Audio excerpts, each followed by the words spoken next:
Hello guys, welcome back to my YouTube channel yes chem study a way of success. मैं हूं आपका educator Shivam Mishra. आपका स्वागत करते हैं आपके अपने YouTube channel yes chem study पर। मेरे प्यारे बच्चों, यहां पे कक्षा 10वीं हिंदी बोर्ड परीक्षा 2022 के लिए, जी हाँ, बोर्ड परीक्षा 2022 में प्यारे बच्चों अच्छा नंबर पाना है तो आपको अच्छे से तैयारी करनी है। जी हाँ, जमकर मेहनत करना है प्यारे बच्चों, जितना हो सके अच्छे से तैयारी करना है।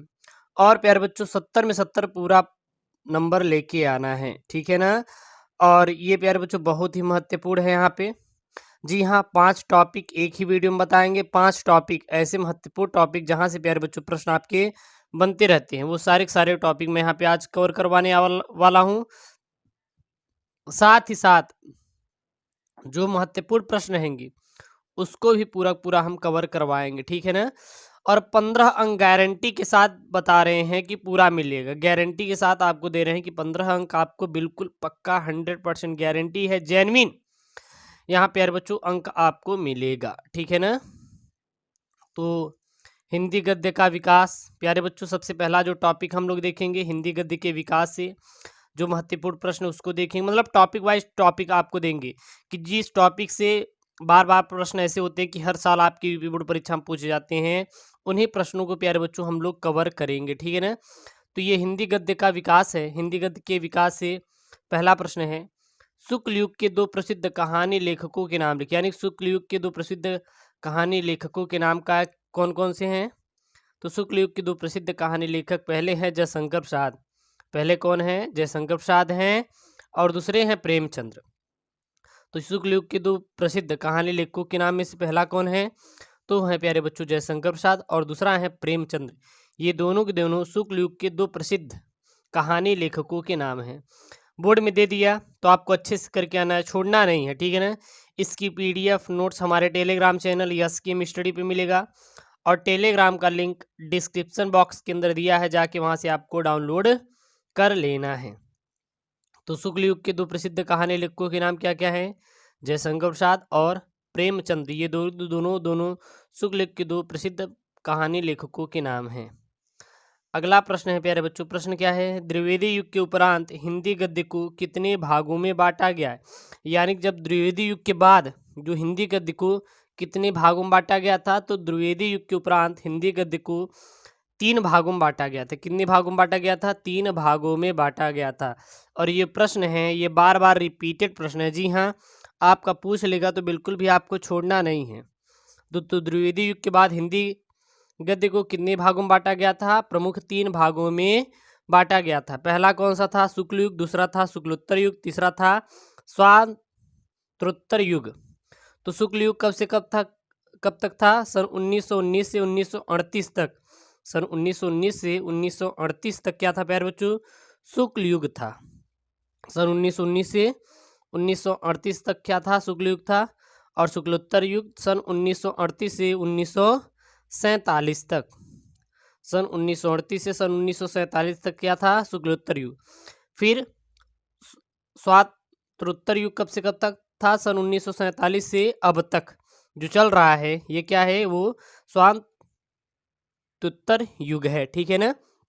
शुक्ल युग 1919 से 1938, फिर 1938 से 1947 इसको कर दीजिए, और फिर 1947 से अब तक क्या है हमारा, ये कर दीजिए। तो द्विवेदी युग के बाद कितने हिंदी गद्य को बांटा गया? 3। पहला, दूसरा, तीसरा, ठीक है। अगला प्रश्न है प्यारे बच्चों, शुक्ल युग के गद्य लेखकों के नाम लिखिए। यानी शुक्ल युग के गद्य लेखक कौन कौन से थे? और ये बहुत ही महत्वपूर्ण है। जी हाँ, it is very important question for you. जी हाँ, वेरी इंपॉर्टेंट क्वेश्चन आपके बोर्ड परीक्षा के लिए बहुत ही प्यारे बच्चों महत्वपूर्ण प्रश्न है कि शुक्ल युग के गद्य लेखकों के नाम लिखिए। तो शुक्ल युग के गद्य लेखक कौन है? आचार्य रामचंद्र शुक्ल। ये कौन है? शुक्ल युग के गद्य लेखक के नाम है मुंशी प्रेमचंद्र, जयशंकर प्रसाद, जैनेन्द्र कुमार, रामधारी सिंह दिनकर इत्यादि जितने भी हैं, यह शुक्ल युग के गद्य लेखकों के नाम हैं। तो शुक्ल युग के गद्य लेखक के नाम कौन कौन से याद रखना? आचार्य रामचंद्र शुक्ल, मुंशी प्रेमचंद्र, जयशंकर प्रसाद, जैनेन्द्र कुमार, रामधारी सिंह दिनकर इत्यादि जितने भी हैं, यह शुक्ल युग के गद्य लेखकों के नाम हैं। तो ये नोट कर लीजिए या स्क्रीनशॉट कर लीजिए, या फिर इसका पीडीएफ मेरे Telegram channel yes chem study मिलेगा, जाके डाउनलोड कर लीजिएगा। शुक्ल युग के गद्य लेखक के नाम आचार्य रामचंद्र शुक्ल, मुंशी प्रेमचंद, जयशंकर प्रसाद, जैनेन्द्र कुमार, रामधारी सिंह दिनकर इत्यादि जो भी हैं शुक्ल युग के गद्य लेखकों के प्यारे बच्चों नाम हैं। दूसरा प्रश्न, दूसरी टॉपिक यहाँ पे, दूसरा टॉपिक क्या है? विधाओं पर आधारित प्रश्न। जी हाँ प्यारे बच्चों, विधाओं पे जैसे एकांकी कहानी पर दे देता है ना, तो विधाओं पर आधारित प्रश्न है प्यारे बच्चों, दूसरा टॉपिक है। प्रश्न है यहाँ पे, यह बहुत ही आपके लिए क्या है, इम्पॉर्टेंट है आपके एग्जाम पॉइंट ऑफ व्यू से। गेहूं और गुलाब निबंध के लेखक का नाम लिखिए। यानी कि गेहूं और गुलाब निबंध के लेखक कौन हैं? गेहूं और गुलाब निबंध के लेखक कौन हैं? तो गेहूं और गुलाब निबंध के लेखक कौन हैं? राम वृक्ष बेनपुरी। राम वृक्ष बेनपुरी यह कौन है? गेहूं और गुलाब निबंध के लेखक हैं। तो गेहूं और गुलाब निबंध के लेखक का नाम क्या है? राम वृक्ष बेनपुरी। आपको सीधा लिख देना है, गेहूं और गुलाब निबंध के लेखक का नाम राम वृक्ष बेनपुरी, गेहूं और गुलाब निबंध के लेखक हैं। ठीक है। अगला प्रश्न प्यारे बच्चों, विधाओं पर आधारित प्रश्न से, प्रायश्चित के लेखक का नाम लिखिए। प्रायश्चित के लेखक का नाम क्या है? जयशंकर प्रसाद जो है यह प्रायश्चित के लेखक है। यानी कि प्रायश्चित के रचयिता कौन है, लेखक कौन है? जयशंकर प्रसाद। और जयशंकर प्रसाद के प्रमुख नाटक कौन कौन से? मान लीजिए ये दे देगा कि चलिए स्कंदगुप्त के लेखक का नाम लिखिए। अजात शत्रु, चंद्रगुप्त, ध्रुव स्वामिनी, कामना, प्रायश्चित। तो मतलब किसी का दे दिया तो इन सब के कौन है? जयशंकर प्रसाद। मेरा मतलब ये रहता है कि आपको अच्छे से अच्छा देने का, क्वालिटी वीडियो देने का, एक चीज़ दे रहे हैं तो उसमें जो भी इंपॉर्टेंट टॉपिक है उसको भी जोड़ दें।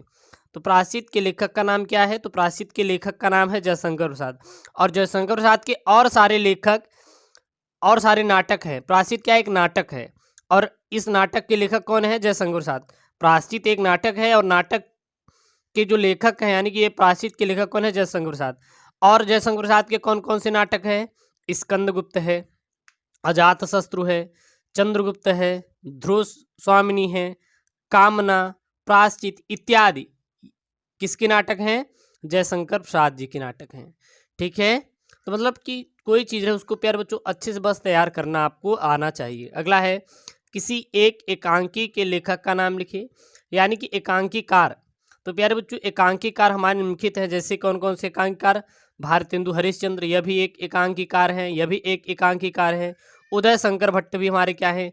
एकांकीकार हैं। इसके साथ साथ उपेंद्रनाथ अस्क जी भी एक एकांकीकार हैं। डॉक्टर राम कुमार वर्मा भी एक एकांकीकार हैं।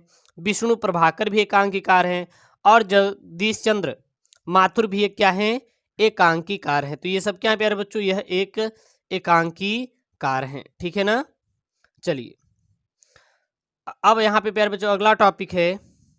अगला टॉपिक क्या है? अगला टॉपिक है हिंदी पद्य का विकास। क्या है? हिंदी पद्य का विकास। हिंदी पद्य का विकास में प्रश्न क्या है?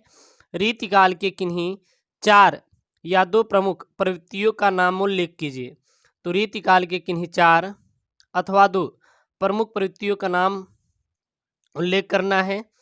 तो उत्तर क्या है प्यारे बच्चों? रीति ग्रंथों की रचना, ब्रज भाषा का प्रयोग, श्रृंगार रस की प्रधानता, प्रकृति का उद्दीपन, रूप में चित्रण। ये सभी क्या है? रीतिकाल के किन्हीं 4 2 प्रमुख प्रवृत्तियों के नाम। तो रीतिकाल के किन्हीं 4 अथवा 2 प्रमुख प्रवृत्तियों के नाम क्या क्या है? रीति ग्रंथों की रचना, ब्रज भाषा की प्रयोग, श्रृंगार रस की प्रधानता, प्रकृति का उद्दीपन, रूपों में चित्रण। यह क्या है प्यारे बच्चों? सभी हिंदी पद्य का विकास से प्रश्न है। अगला प्यारे बच्चों प्रश्न है, रीतिकाल के 2 प्रमुख कवियों के नाम लिखिए। तो रीतिकाल के 2 प्रमुख कवि कौन कौन से? भूषण हैं और केशवदास हैं। ये दोनों क्या है? रीतिकाल के प्रमुख कवि हैं। अब रही बात इनकी संरचनाएं, मान लीजिए बोर्ड में आ गया कि इनकी संरचनाएं कौन कौन सी हैं।